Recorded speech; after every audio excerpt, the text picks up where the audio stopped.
At his first press conference as Fed chair, Kevin Warsh gave us his sort of big idea for how he changes the Fed. I'm appointing a task force in each of 5 areas. We're going to seek out the best minds, both the best thinking inside of the Federal Reserve and the best people I know in business and economics and the academy and technology and the rest, to share their views. These task forces are going to look at a number of different things that Kevin Warsh thinks are really important, and they're going to come up with some recommendations for how it should change.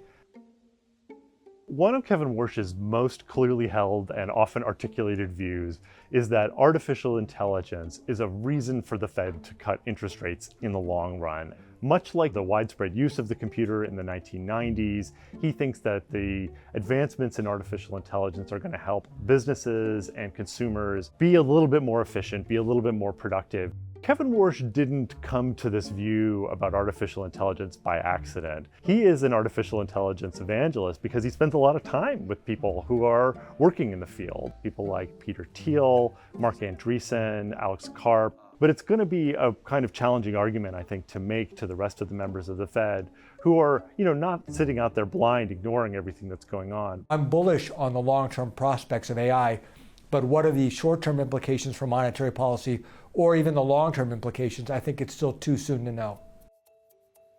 Kevin Warsh has said he thinks that the Fed's data is really out of step with the way the modern economy works. Most of the data that central bankers and other government officials in the United States consume come with old-fashioned survey methods that don't have response rates that we need, asking questions that might have been quite applicable a generation ago that are less applicable now.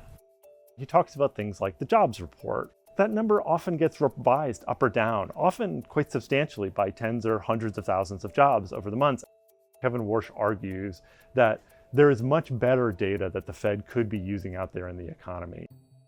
Fed statement says that inflation is primarily determined by monetary policy. You bet it is. I've said for years inflation is a choice. What he's saying there is that the Fed needs to prove to the economy and the financial markets that it is going to go out there and knock down rising prices wherever he sees them. The devil is in the details here. He doesn't really like this thing called PCE, which is a specific index that the Fed has used to measure inflation. We used to use core PCE, core measures, so we'd exclude food and energy because it was sort of a rough swag as to what was going on. We don't have to do a rough swag anymore. What I'm most interested in is what's the underlying inflation rate. Inflation, he says, is not just the price of eggs going up. It's what happens when everybody else in the economy, all the other businesses and consumers start reacting by thinking, oh, lots of prices are going to go up in the economy. That is a little bit more of a complicated argument. So Warsh has set up this task force that's going to look at the actual definition of inflation. The communications task force is probably going to be the most visible one. They will almost certainly change something called the dot plot, where Fed officials tell the world where they think interest rates should go. I, however, have refrained from offering any projections of my own, consistent with my long-held views on the SEP, at least as currently structured. The reason he did that was that he doesn't think the Fed should be in the business of telling people where interest rates should go when it's not at a big crisis. So since the financial crisis, the Fed has grown what is called its balance sheet. It has purchased trillions of dollars in financial assets, and it did that because it couldn't lower interest rates anymore. They were already essentially at zero, and it had to figure out a way to try to keep stimulating the economy.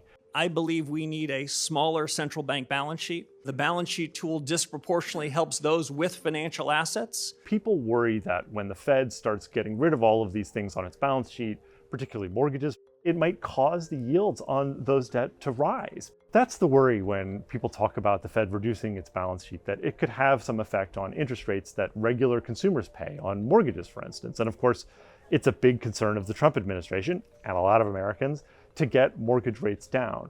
We want to stop inflation, but we don't want to stop greatness. So the way that Kevin Warsh goes about making these changes are going to be pretty important. What he has to do is convince all of these other people who vote with him on the Fed's rate setting committee to change their minds too. And so he's doing that through this series of task forces.